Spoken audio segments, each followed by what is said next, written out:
শালিমার স্টেশনে এমন সিচুয়েশন হয়েছে, শালিমার স্টেশনে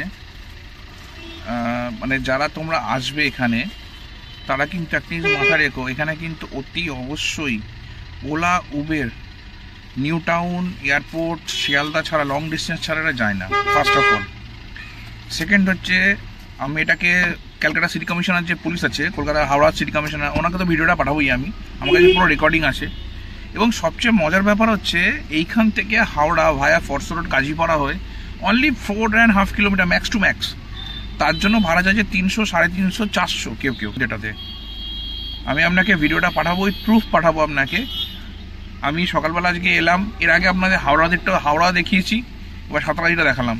কারণ এটা একটা বারবারন্তের লিমিট থাকে একটা, এতে অনেক যদি ফরেন ট্যুরিস্ট আছে তারা কিন্তু হ্যারাসমেন্ট হয়। ফরেন ট্যুরিস্টরা বলে তারা কিন্তু পুরো লুটে নিচ্ছে। এবং সবচেয়ে বড় কথা, এরা কিন্তু যাবে না, অ্যাডামেন্ট। আমি ভাড়া পাচ্ছি তাও যাবো না। স্টেশনে পৌঁছে গেলাম, জাস্ট তোমরা দেখলে 3 মিনিট মতো লাগলো অটোতে। অ্যাকচুয়ালি হেঁটেও আসা যায়, কিন্তু হাঁটতে ইচ্ছা করছে না, যেহেতু পিঠে লাগাই আছে, হাতে ট্রলি আছে। স্টেশনটা পুরো সুন্দর পাহাড়ে ঘেরা, পুরো একদম চারিদিকে পাহাড়, তার মধ্যেখানে আমার রাত্রিবেলা এখান থেকে ট্রেন আছে। এই স্টেশনে কিন্তু থাকার জন্য ডরমেটরি রুমও কিন্তু দেখলাম, এখানে ডরমেটরি রুম আছে।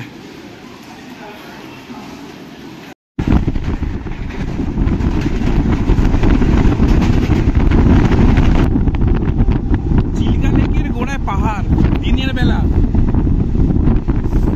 আমি এটা ক্রস করছি প্রথমবার। রাতেরবেলা বহুবার ক্রস করেছি, যখনই ভাইজ্যাগ গেছি বা বিজয়নগরম গেছি, কিন্তু দিনের বেলা ফার্স্ট টাইম একদম।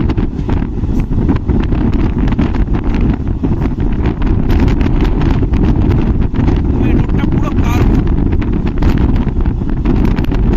এখন চিল্কা লেক আমাদের সঙ্গে সঙ্গে পুরো চলবে চিল্কা লেক।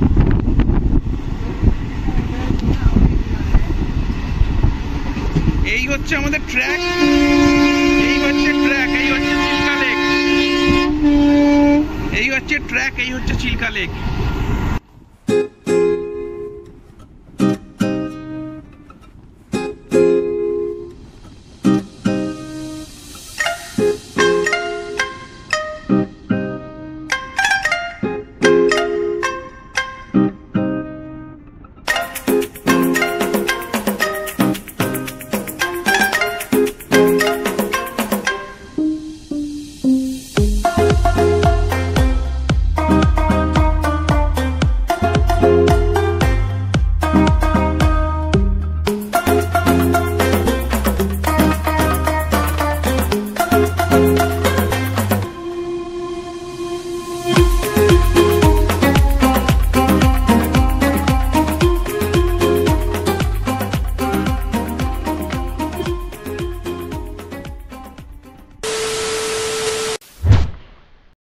সময়ের ঘড়ি বলছে এখন 11টা বেজে 10 মিনিট রাত্রিবেলা। আর আমি দাঁড়িয়েছি এখন হচ্ছে মগরা স্টেশনে। আজকে আমি যাচ্ছি হচ্ছে এখনও হাওড়া। অ্যাকচুয়ালি আমার ট্রেন আছে কালকে সকালবেলা, আজকের জন্য রাত্রিবেলা ট্রেন ধরে চলে যাচ্ছি কি বলে হাওড়াতে।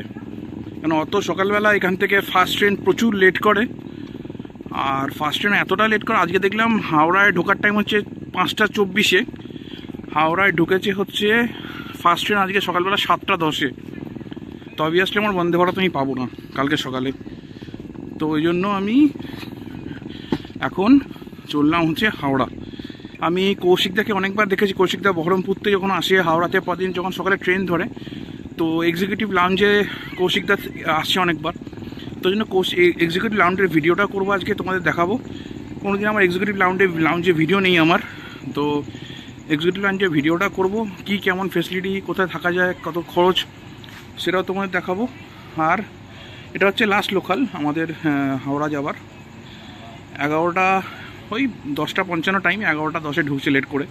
কিন্তু এটা হচ্ছে একটা অদ্ভুত জিনিস, এটা মেমু ট্রেন। এটা লোকাল ট্রেন হলেও এটা মেমু ট্রেন, মানে আসানসোল বর্ধমানের যে ট্রেনটা চলে এটা মেমু ট্রেন। তো ট্রেনে উঠি, বাকি কথা আমাকে বলবো। এখন তো আমাদের ট্রেন আলটিমেটলি ঢুকলো হচ্ছে 11টা 20-তে, যে টাইম ছিল 10টা, 11টার সময় ছিল। অলরেডি 20 মিনিট লেটে ঢুকেছে হচ্ছে মেমু ট্রেনটা। এই মেমু ট্রেনটা চাপা হয়ে গেল আমার, এটা চাপার কোনো সুযোগ হয়নি আমার। এই ট্রেনটা তো চাপা হয়ে গেল আমার মেমুটাতে। লোকাল ট্রেনে গদি দেওয়ার সিট নেই, মেমুতে গদি দেওয়ার সিট। মেমু ট্রেনের ভেতরটা, মেমু ট্রেনটা কিন্তু অসাধারণ। মেমু ট্রেনের ভেতরটা কিন্তু এরকম এই যে গদি দেওয়া সিট, আর মোটামুটি লোকজন সব আছে মোটামুটি। আর এখানে টয়লেট নেই, সামনের দিকে হয়তো টয়লেট আছে। এই মেমুতে টয়লেটও কিন্তু আছে। মেমু ট্রেনটা, এই ট্রেনটা কিন্তু অনেকটা বেশ গদি দেওয়া সিটগুলো কিন্তু মানে লোকাল ট্রেনের থেকে অনেকটা বেটার, এটা বুঝতে পারছো তোমরা। তো চলো বাকি কথা হাওড়াতে গিয়ে বলবো একদম স্ট্রেট।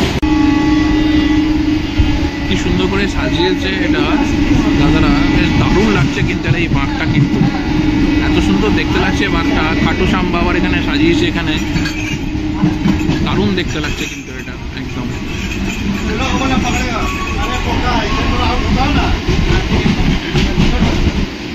দারুণ দেখতে লাগছে এটা খাটু শ্যাম বাবার যেটা আছে এখানে। কোনো একটা বন্দে ভারত কার সেটা যাচ্ছে, মোস্ট প্রবলি তো পুরী বন্দে ভারত মোস্ট প্রবলি এটা।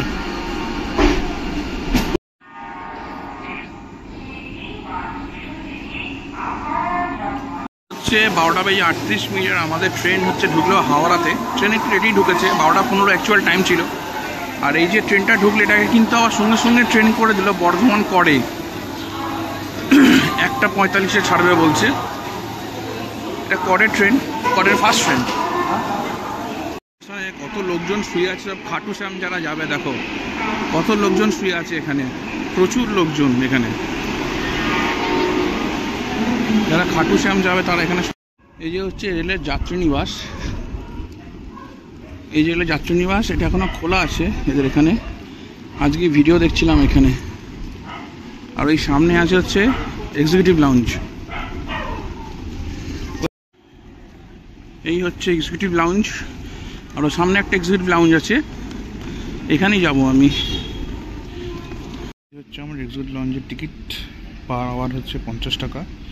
আমি 5 ঘন্টার জন্য করলাম। বন্ধুবার যেহেতু 6টার সময় আছে, 5:30টার দিকে 6টার দিকে বেরিয়ে যাবো আমি। তো এখন বাজে 1টা, মানে 6টার দিকে বেরিয়ে যাবো, ওই জন্য 250 টাকা নিল। প্লাস এখানে রুমও আছে। যদি তোমাদের রুম বুক করতে হয় তাহলে কিন্তু এই নাম্বারে একদিন আগে ফোন করতে হবে। এই নাম্বারে অনলাইন বুকিং কিন্তু নেই। হচ্ছে আইআরসিটিসির আমাদের যে হাওড়া স্টেশনের এক্সিকিউটিভ লাউঞ্জ আছে নিউ কমপ্লেক্সে, সেখানে বসে আছি। তো সেখানে বসেই ব্লগটা বানাচ্ছি। তো ভালো লাউঞ্জ, এসি আছে চারদিকে। পার আওয়ার 50 টাকা করে। আমি 5 ঘন্টা নিয়েছিলাম, 250 টাকা নিয়েছিল। আর হচ্ছে সিটগুলো বেশ ভালো, সোফা আছে। আমি সিঙ্গল সোফায় বসে আছি, এই যে এরকম সোফা আছে। কিন্তু একটাই সমস্যা, সোফাগুলো কিন্তু পুশব্যাক না, সমস্যা হচ্ছে এটাই। বাট আদারওয়াইজ অল ওকে, সব কিছু ঠিকঠাক আছে, লাইট টাইট সব কিছুই আছে। এই পেছন দিকে দেখছো, পেছন দিকে এখন হচ্ছে মিয়ামরের কাউন্টার আছে, না পেছন দিকে মিয়ামরের কাউন্টার আছে, এখানে সব কিছু সুন্দর খাওয়া যাবে। প্লাস হচ্ছে ওপরে রুম আছে সমস্ত ওপরে থাকার জন্য। তো এখানে ডিসপ্লে বোর্ডও দেওয়া আছে। এই হচ্ছে ডিসপ্লে বোর্ড, তুমি সামনে বসে দেখতে পারবে এখানে কোন ট্রেন আসছে কোন ট্রেন আসছে না। আমার যেমন ট্রেন দিয়েছে এখানে দেখো, দিয়ে দিচ্ছে আমার ট্রেন এখানে। এই যে হাওড়া পুরী বন্দে ভারত লাস্টে 21 নাম্বার 6:10। এই হচ্ছে এক্সিকিউটিভ লাউঞ্জ, আর এই হচ্ছে প্ল্যাটফর্ম। বেরোলাম প্ল্যাটফর্মে, চললাম পুরো একদম সুন্দরভাবে, পুরো একদম কি সুন্দর দেখতে লাগছে। পরপর দুদিকে দুখানা বন্দে ভারত, পুরো একদম দারুণ দেখতে লাগছে পুরো একদম। মানে এটা আমার হচ্ছে one of the best movement বলতে পারো এটা পুরো একদম আমার লাইফে।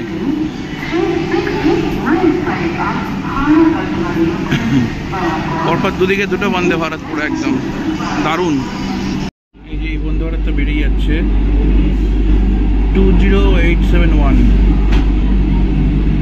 এটা পরে পরেই আমাদেরটা ছাড়বে। এটা mostly Bhagalpur Vande Bharat most probably এটা না। সময় এখন হচ্ছে 6:10 পরে দাম পাক্কা। আমাদের ট্রেন হচ্ছে হাওড়া থেকে ছেড়ে দিল রাইট টাইমে। হাওড়াতে 21 নম্বর প্ল্যাটফর্ম থেকে আমাদের ট্রেন ছাড়লো। আর এর পরবর্তী স্টপ হচ্ছে খড়গপুর। এর ব্লগ, এই ডিটেল ব্লগ অলরেডি আমার আগে চ্যানেলে করা আছে, দুটো ব্লগ করা আছে। হাওড়া থেকে ভুবনেশ্বর অবধি বন্দে ভারতে, আর প্লাস পুরী থেকে Howrah end to end journey blog করা আছে। ওপরে লিঙ্ক দিয়ে রাখলাম, দেখে নেবে তোমরা। ডিটেল ব্লগ আজকে করবো না, যে খাবার রিভিউ করবো আজকে।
হচ্ছে সকালে এখন মর্নিং টি দিল।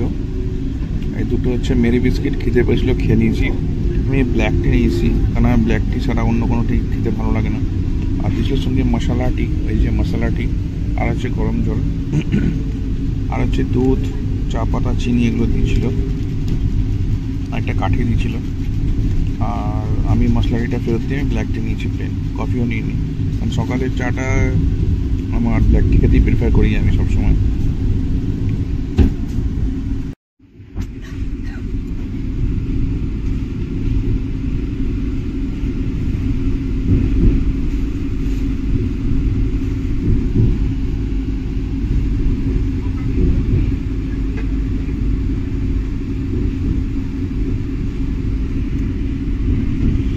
এটা হচ্ছে রূপনারায়ণ নদী। কাঁচটা পুরো নোংরা, পুরো কাঁচটা পরিষ্কার করে নিয়ে একদম। বন্ধ ভাড়া তো একই হয়ে গেছে, এখন আগের মতোই হয়ে গেছে, নর্মাল ট্রেনের মতোই হয়ে গেছে।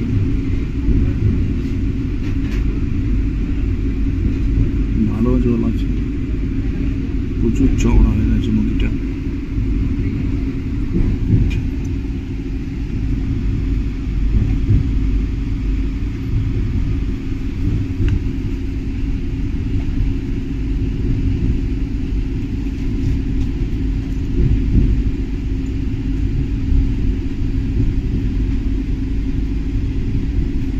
জল দেখছি এই মাঠগুলোতে। এখানে কিন্তু আমাদের যে পাঁশকুড়া যে মেন ক্ষীরায় যে ফুল চাষ হতো, ফুল চাষের কিন্তু এই জায়গাটা কিন্তু মেন জায়গা। এখানে কিন্তু পুরো জল জমে সমস্ত ফুল কিন্তু নষ্ট হয়ে গেছে, গাঁদা ফুলের যে চাষ হয়। তো ওই জন্য এবারে কিন্তু ফুলের দাম কিন্তু অনেক বেশি। একটা গাঁদা ফুল আগের দিন আমি বাড়ির জন্য নিলাম, একটা মালা 45 টাকা করে বিক্রি হচ্ছিল গাঁদা ফুলের মালা।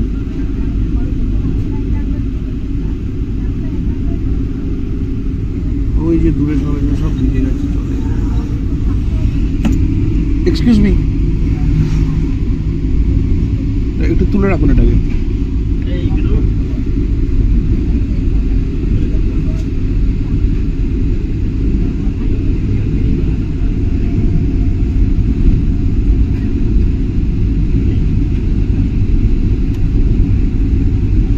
কিন্তু মাঠে পুরো জল জমে গেছে সব জায়গাতে। কিন্তু এটা কিন্তু সামনে যে নদীর জল, সেই নদীর জলে কিন্তু এটা চলে এসেছে।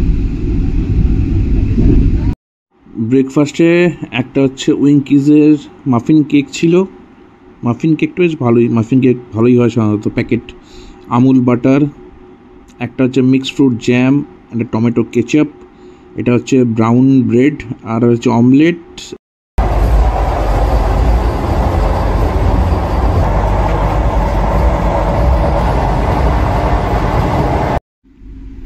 আমাদের ট্রেন এখন এই খড়গপুর ছাড়লো, আর সময় হচ্ছে 8:10। আর যে ওদিকে প্ল্যাটফর্ম ছিল খড়গপুরে, কিন্তু আমি ওদিকে দেখাতে পারিনি। এটা আমি এদিকে বসেছি, প্ল্যাটফর্ম ওদিকে পড়েছে।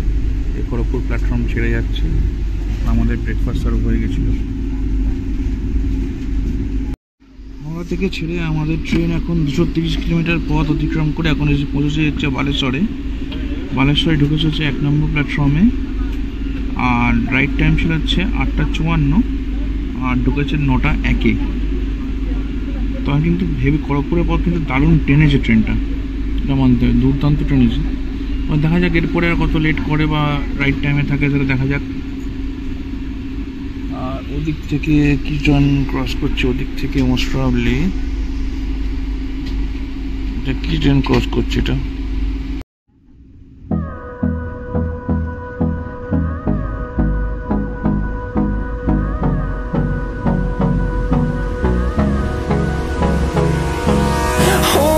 Close till I get up, time is barely on our side. I don't wanna waste what's left. The storms we chase are leading us, and love is all we'll ever trust. Yeah, no, I don't wanna waste what's left. And on we'll go, through the wastelands, through the highways, till my shadow turns to sun rays. And on we'll go, through the wastelands, through the highways. And on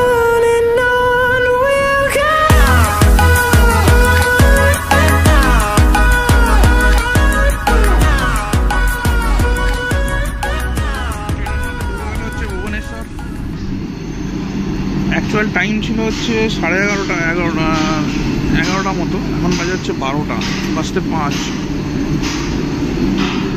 মোটামুটি late করেছে, 40 minute মতো late আছে train, কিন্তু পুরীতে যখন ঢুকে দেখাচ্ছে makeup হয়ে যাবে লেটটা। আর ট্রেন দিয়েছে আমাদের 5 নম্বর প্ল্যাটফর্মে।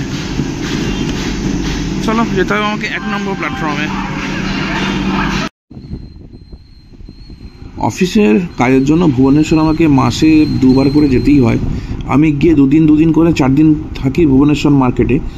কিন্তু সত্যি কথা বলতে গেলে ভুবনেশ্বর যখনই যাই, ভুবনেশ্বরকে আমার নিজের সেকেন্ড হোম বলে মনে হয়, কারণ ভুবনেশ্বর থেকে আমার MBA করা যদিও। তখনকার 2009-11 সালের ভুবনেশ্বর এখনকার এই ভুবনেশ্বরের মধ্যে অনেক পার্থক্য আছে। আমি ভুবনেশ্বরে থেকে আমার প্ল্যানিং ছিল হচ্ছে বেহরামপুর যাওয়ার। সেই বেহরামপুর আমি গেছিলাম। আর সত্যি বলতে ভুবনেশ্বর এত সুন্দর নিট অ্যান্ড ক্লিন সিটি, আমাদের কলকাতাকে কি এরকম করে সাজানো যায় না? আমাদের কলকাতা যদি এরকম করে সত্যিই তিলোত্তমাকে সাজানো যায়, আশা করি কিন্তু সেটা অনেক ভালো লাগবে। যদিও ভুবনেশ্বরের লোক সংখ্যা অনেক কম, কলকাতা অনেক লোক সংখ্যা, গাড়ির সংখ্যা বেশি, কিন্তু সেটা চেষ্টা করলেই আমরা করতে পারবো।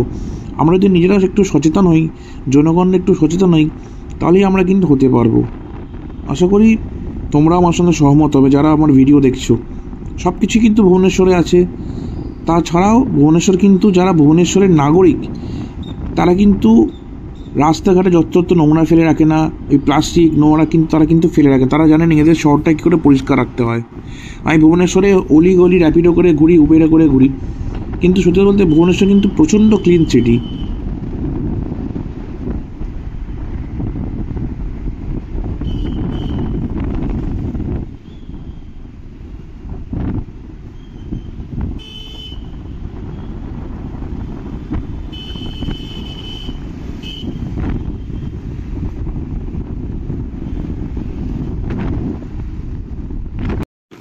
গুড মর্নিং সবাইকে।